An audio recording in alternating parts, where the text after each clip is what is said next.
Racisme institutionnel, Black Lives Matter, bavure policière, une ségrégation qui existe encore, et tout ça en 2020. Rapport à tout ce qu'il se passe dans notre société, on a un devoir de mémoire, un devoir de citoyen. Je sais que notre cerveau humain a tendance à refouler ce qui fait mal, mais il est primordial de s'y confronter, que ce soit au cinéma, dans les séries, dans les bouquins, ou même en face à face dans la rue. Et Queen and Slim est un petit condensé de tout ça, condensé avec lequel j'ai quelques soucis. Mais on va y revenir. Beaux films ont été faits sur le sujet. Je pense à Detroit, je pense à Black Klansman, je pense aussi à Green Book. C'est des films qui étaient justes, qui étaient bien traités, la bonne distance et le bon questionnement. Et quand j'ai vu Queen and Slim débarquer, juste au poster, ça sentait le projet très arty, avec des images magnifiques. Ça ressemblait à une sorte de Bonnie and Clyde Black. Je voulais y croire, j'ai voulu soutenir, et j'ai eu un souci directement dès la première scène, parce que j'ai pas cru en ce couple. L'entrée de jeu, le dialogue est vachement forcé. Dès la première date, et tu parles d'une première date, mon pote, ça part mal. Les deux acteurs sont bons, surtout Daniel Kaluuya. Une valeur sûre depuis Get Out. Excellent aussi dans Widows, il m'avait complètement bluffé. Et là encore, il est excellent en rôle de boyfriend prétendant, qui est pas du tout au level.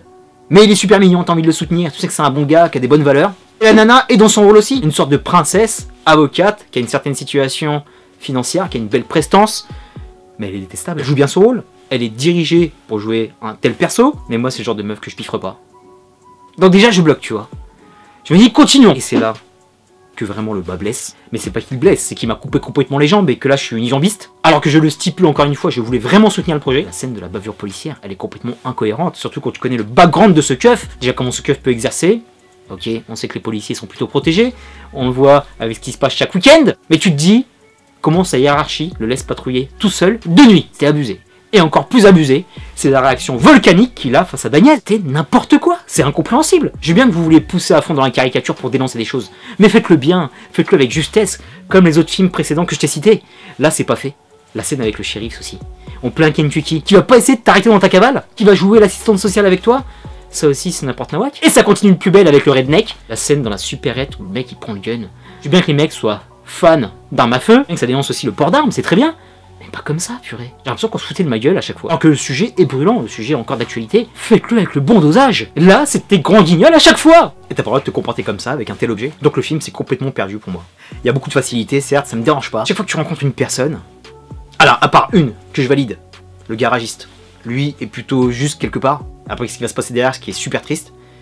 Mais quand tu vois la réaction de son enfant, qui avait l'air très gentil et qui se transforme en Super Saiyan dans la manifestation, arrête mon gars. Idem la scène avec l'oncle, quand tu sais ce qu'il a fait et quand tu vois comment ça se passe à la fin. Et ça continue de filer en aiguille et le film devient ennuyant au possible. Et tu crois pas en ce couple du tout. C'est aussi une histoire d'amour. L'histoire d'amour, moi j'y adhère pas du tout. Je ne sens pas la connivence, je ne sens pas la chaleur, je ne sens pas la connexion entre ces deux êtres humains sur pratiquement 2 heures de film. Je veux pas me le vendre. Alors c'est une œuvre qui est désespérée, et je peux comprendre l'errance de ces personnes qui sont complètement perdues, qui n'ont jamais été en cavale. Il y a quelques petites scènes qui sont très sympas, où ils prennent le temps de s'arrêter, de faire ce qu'ils n'ont jamais fait. Je trouvais ça juste et mignon. Il y a toute une partie du film où ils ne sens pas l'attention en fait. Ils se sont complètement coupés du monde, ils n'ont pas de 4G, ils n'ont pas d'informations sur ce qu'il se passe. Les seules infos qui parviennent à eux, c'est la réaction des gens par rapport à leur personne. Que tout le monde sait qu'ils sont en cavale, ça devient entre guillemets des légendes et des héros. J'ai bien aimé certaines réactions de personnes qu'ils les voient comme des symboles ou qu'ils les voient comme des dangers. Ça c'était plutôt bien fait. Mais autre chose qui est insondable, c'est la réaction des policiers par rapport à ces deux jeunes gens. La bavure a été filmée, on sait ce qui s'est passé.